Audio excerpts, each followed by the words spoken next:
Imagine you woke up one day, and for about 10 seconds, everything was perfectly normal. It all went the same way that it usually does. You wake up, reality sets in, your surroundings start to solidify in front of you. But imagine if after those 10 seconds, everything collapsed. Everything that you've ever cared about, any relationship that you've ever tried building, any goal that you aspired to, any hope that you had for the future, any progress that you made already towards those goals. Imagine if all of those were gone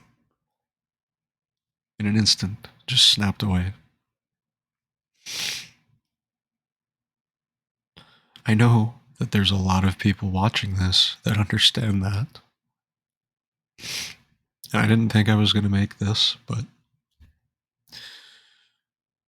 the coherency of my thought is at a place where it's possible now, so I'm going to. I've decided. The only goal that I have here is to be a beacon of hope for people that are suffering just as badly as I am. If you're out there and you're suffering from long COVID, formerly known as post-acute sequelae of COVID-19, you need to understand that you are not alone. There are others, such as yourself and such as I, that are trekking along the same treacherous path. There are more of us that don't even understand the condition that they're going through. I'm sure there's several people out there that just woke up one day and simply jotted down the fact that the world lost all of its color,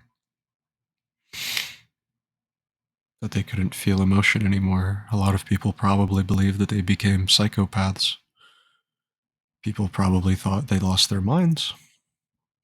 And of course, they probably sought help from, or probably sought help from their local healthcare system, which is not built to handle a problem like this. And they were obviously either turned away or called crazy or referred to psych eval, given things they didn't need because that's what the doctor felt comfortable with. And they were on their way. You know, a lot of the people watching this, some of them are probably going to be my friends and family, and they're probably going to be thinking, oh, not this again. Not this old song and dance that he pedals back and forth. They've heard it a million times, and I'm so thankful for my friends and family. But the reason that they're so tired of hearing it is because they don't understand it. But I know that there's going to be people listening to this that do. And my only hope with this is to be a beacon of hope for you. Because I didn't have one. I spent months trying to figure out what was just wrong with me. Just to understand the nature of my condition, possibly a mechanism, but that was hopeless from the beginning. I still don't understand that. I need you to know that I'm here. And I'm here with you. I'm not just here. There's a difference between the people that are there and the people that are just around. And I'm there. So I really hope that whoever's listening to this will understand it for what it is. I'm not going to claim to give you a miracle cure or some kind of magical bullet that you can shoot into your problem to fix it. What I can give you is my story how I managed it and how I'm still coping. Because ultimately, I'm not cured. I'm a hell of a lot better than when it started, but I can hardly hold a coherent thought as I speak this. So it all started when I got COVID in January of 2022. It was an acute infection that lasted approximately a week. The sore throat had lingered, but the positive results only lasted for a week when I was testing for it actively. And following this, I made a full recovery, so I thought, and life was good for the next couple of months. I started falling for a girl I knew, and I'd frequently visit her. And she was great, and everything seemed to be going good with my academics. I was getting through the school year. I was about to take the MCAT, actually. I was applying to medical school over the summer, so the MCAT was obviously pertinent to that. And I was going to take it in May, but that never happened. Because one night in March, it was March 11th, and I remember this day like the back of my hand, like the veins on the back of my hand. I was sitting there looking at my biostatistics homework. I was reading the textbook. And I was learning about ANOVA tests. And I remember that I just couldn't read anymore. There was a second that passed, and I couldn't read any of the words. And they just kind of fell off the page, and I couldn't understand them. Nothing was coherent. My mind went everywhere. My thoughts were scattered. I couldn't even focus on what the problem was. So all I could do was panic. It's so painful to relive this memory. But I just sat in the shower. I took a shower. I thought, I just need to take a shower. I need to cool off afterwards and get better. But I sat in the shower for 6 hours. I sat in that shower for 6 fucking hours, praying to God that whatever was happening to me wasn't going to stay to the next day. When I fell asleep and woke up, I thought I was doomed. I thought my life was over because I couldn't think anymore. Every thought, every feeling, every emotion, it just went through. It went through my head and it just expired. It was as if everything had an expiration date of 0 seconds, and it just nothing would stay in my head. I couldn't make sense of it. It was like I was eating soup out of a strainer with a fork, trying to remember the simplest thing from my biostatistics class. And I couldn't even, it was so painful. Because I didn't know what was happening to me. I thought I was losing my mind. I'm a pretty laid-back guy. I'm really socially anxious, though, so I didn't really get out too much. Thankfully, I met a lot of my best friends that year. But I never really got out so much, and I thought, maybe the pandemic really messed me up. Maybe I'm finally starting to crack. But day in and day out, this would not go away. I couldn't do anything. I couldn't love. I couldn't feel nuance. I couldn't find joy in the small things anymore. There was nothing there anymore. It was like it just took my soul out of my body and then destroyed it. It ripped it apart and stabbed it. It burned it. It curb stomped it and then threw it back in. It just left me with it.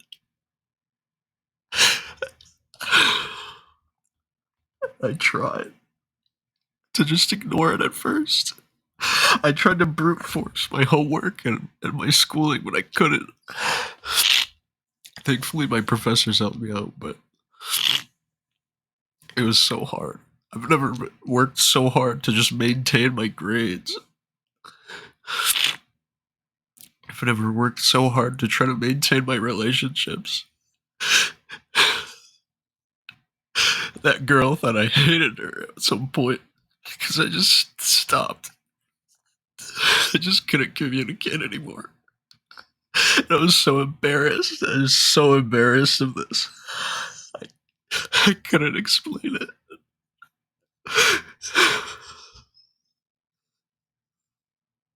But I loved her so much. And I couldn't even explain what was wrong with me for the longest time. And if anybody's out there that feels like they can't tell somebody what's happening to them because they're scared they'll think that they're crazy, it doesn't matter. Because once you tell them, it's going to show you whether or not that person's actually worth being around. That's the bottom line.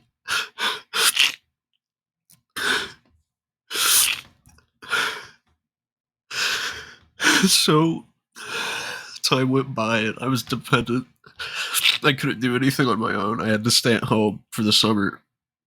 I forget applying to medical school. I couldn't do it. I I just couldn't. I couldn't even take the test. I couldn't even fucking schedule it. It was too hard mentally for me to go on the fucking internet and schedule my test. And my mom and dad didn't understand at first. My dad still thinks that I faked it. He still thinks that I just faked all of it so I didn't have to do as much work. So that I didn't have to finish school, even though I did. He thought I faked it. He doesn't believe in anything I say about it because he doesn't believe in COVID. So if you're going through this and you have parents that are old fashioned, I guess, I understand. And I'm so sorry. I'm so sorry if you've been going through this and you don't have parents who believe in mental health or the concept of mental illness. It's so hard when you're going through something like this. And the two people that you have always known will be your rock and where you can go to be safe, leave you out to dry. I know what that's like. I'm sure that there's people listening to this that have tried to kill themselves. I thought about it myself over the summer. I really thought I was never going to get out of it. I thought this was going to be how I died. So I figured I might as well just die now. Because this isn't a life worth living. The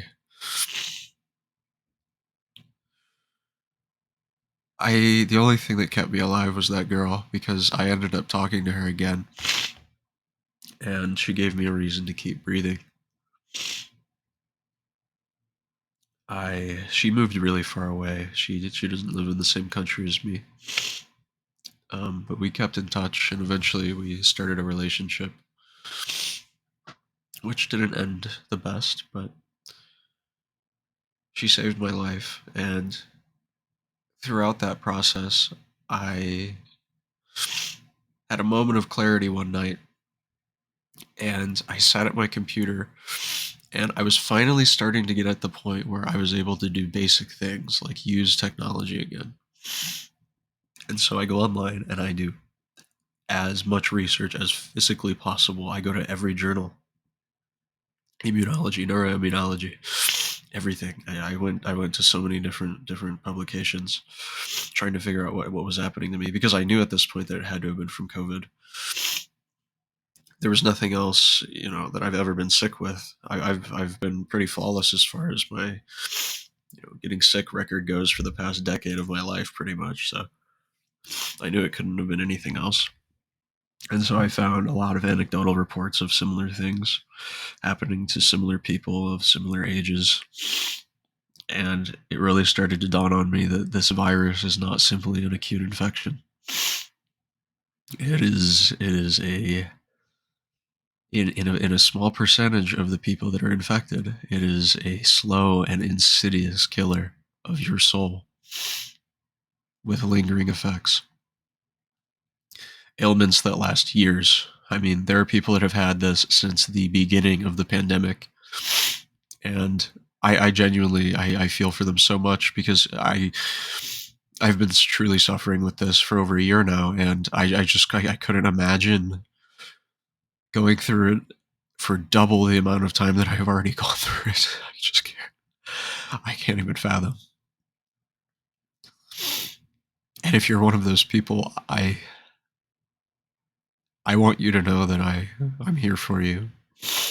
And if you ever need somebody to talk to, I'm here because I know that there's people that don't have anybody to talk to, people that can't even afford the fucking copay for therapy, people that don't have a copay for therapy, people that don't have therapy. I know that you're out there, and I know that you're listening. So please just talk to me if you need to. I've decided I want to be that for you because I didn't have it. There's probably people that are younger than me going through this, people that are too young to even understand what's going on, who don't have family members that are smart enough to understand what's happening to them.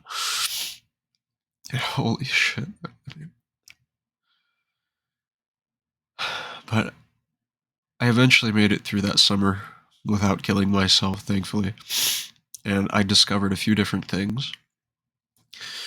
Namely, that the main theories behind this long haul COVID was autoimmunity and some sort of dysfunction of the autonomic system, the autonomic nervous system. So I decided to study a little bit of immunology, and that got really complicated really quickly, and I didn't have the mental capacity for it, quite frankly.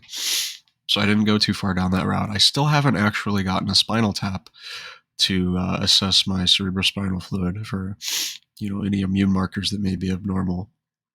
But I do plan on doing that in the future if it comes to it. Currently, I'm trying a diet for the autoimmune side of things.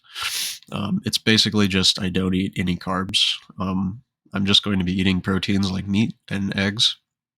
It's essentially, the Jordan Peterson shit. I don't really believe in it, but I've heard that it can help with autoimmune issues, so I'm giving it a shot. But regardless, the main thing that I focused on initially was the possibility of dysautonomia or dysfunction of the nervous system. And at first, I thought, okay, well, there has to be some sort of diagnosable trait that is presented in cases like mine. It can't just be that my fucking brain stopped working. It can't just be that the car in my head broke down. So I started researching, and I came across a lot of anecdotal evidence that people were, going through brain fog issues with POTS as some sort of comorbidity. POTS is postural orthostatic tachycardia syndrome. It's essentially where, upon standing from a seated position or, a laying down position, your heart rate increases at a rate that far supersedes, average numbers. Normally, your heart in beats per minute goes up by approximately 15 when you stand up, and it lasts for, about a minute, and then it goes back to normal. With somebody like myself who has this issue, it can go up by 20, 30, 40, even 50 beats per minute when you stand up, and it lasts for minutes on end. And POTS itself is associated with brain fog and other neurological issues. So I guess it would sort of follow that I was going through this at this point. And after I made that discovery, I tested myself for POTS by just looking at my resting heart rate while laying down compared to my resting heart rate while standing. And at that point, I realized, okay, I have an identifiable pathology, or symptomology, I should say. I don't think that's a word, but we're going to roll with it. I realized that, okay, I have a concrete thing that is wrong with me that I can actually present to a physician. So I went to my pediatrician of all people because he was the only person willing to actually give a shit.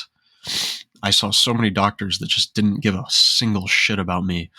People that just turned me to psych eval, told me I was stressed. People that told me I was having a panic attack. People that told me I was losing it. Literally, these physicians would tell me I'm losing it and I need to get a psych eval. It was pathetic. I've never received such poor care. It's almost as if all of the good physicians quit during the pandemic and there were none left to handle the aftermath or something. At least where I was. I don't know what was happening. But anyway, my pediatrician was able to prescribe me some stuff. First of all, an antidepressant, because I was on the verge of killing myself at this point, and I thankfully didn't, like I said, because that girl kept me around. And it did help. I mean, the antidepressant helped my feelings of dread, my feelings of I'm never going to get out of this again. I'm never going to have a purpose. I'm never going to recover. It helped me artificially so, and I realized that. You can tell when you're artificially happy, when you're artificially kept afloat by something like that. I'm always able to tell anyway. It's very obvious. Everything is just a little bit more tasteless than it normally is in life when I'm on that stuff. But I eventually got through that, and I found a very obscure paper from Alaska denoting a procedure. It was called the stellate ganglion block procedure. Now, this is a procedure where local anesthetic is injected into the stellate ganglion bundle, which is approximately located on the anterior C6, C7 vertebrae. And it's a nerve bundle that relays sympathetic nervous system signals from your brain to your body and so forth. And this procedure, essentially, the idea is that it resets the system. Now, I've always been a proponent of fact-based procedures in medicine. I don't like hocus pocus bullshit like chiropractic or just anything of that nature. I hate it. I think it's a scam. I think it's a load of crap. I think it's, if anything, it's placebo. But I was willing to give this a try because people have seen success with it. So I went to a clinic near where I lived and I got this done, and it did help.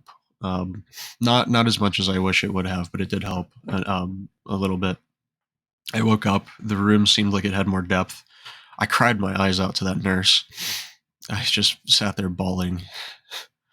I kept thanking her, and she didn't even know what she did.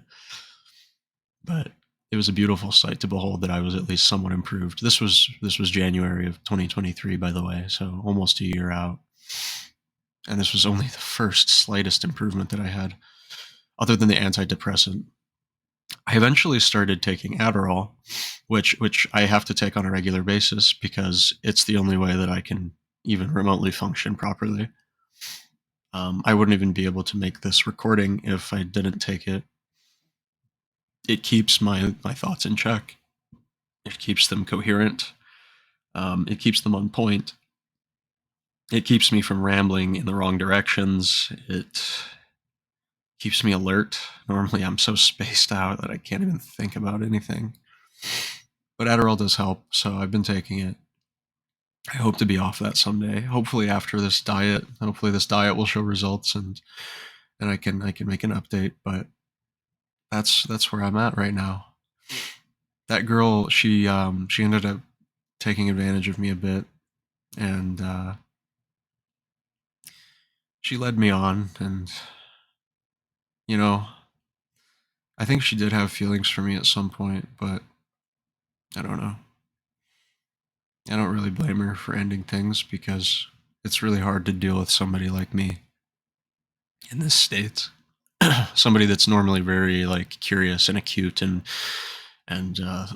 considerate and thoughtful, who isn't able to do any of those things properly because they're not capable of doing so just physically. And I should have known better. I shouldn't have entered a relationship in that state, and neither should she have. She should have recognized that it was a bad idea and said no. But we did what we thought was right, And even though things didn't work out, she got me through some of the harder parts. She created some of the harder parts too, but I still love her. I'd like to think that in a weird way she still loves me, but I just know that what happened between us damaged us in a way that isn't going to be recoverable. And as sad as that is, I do appreciate, the fact that she was there and that she got me through those times. And that's another thing that I want you guys to take home is appreciate the silver linings in all of the bullshit. Because sometimes that's all you have. Sometimes it's the only thing between you and oblivion. I read a post on Reddit of somebody that recovered fully. And I think they said it best when you should try to remember the birds chirping from when you were younger. They're still there. You just have to listen. And even though I know that a lot of you aren't capable of listening, I want you to make that effort every goddamn day until you can. I don't care if you suffer every single day. I don't care if you think it's not worth it. Because tomorrow the sun's going to come up over the horizon and you don't know what's going to happen. You don't know if you're going to be better. You don't know if things are going to be fixed. But the fact that there's a chance needs to be what keeps you here. Because I eventually got fixed. Maybe not fully. Maybe I'm not who I used to be. And God, I wish you guys could meet the person that I used to be. Because I really do miss him. He was a good friend of mine. But even if you end up not being who you were before, you can find an even better person in you now. Somebody that has the resilience of a fucking stampede of lions. I mean, if you can bounce back from this, imagine what you can do if you recover. Just imagine. Think about that for just one good second, and you'll realize that it's worth it. And yeah, so that's basically the gist of my story, at least this far.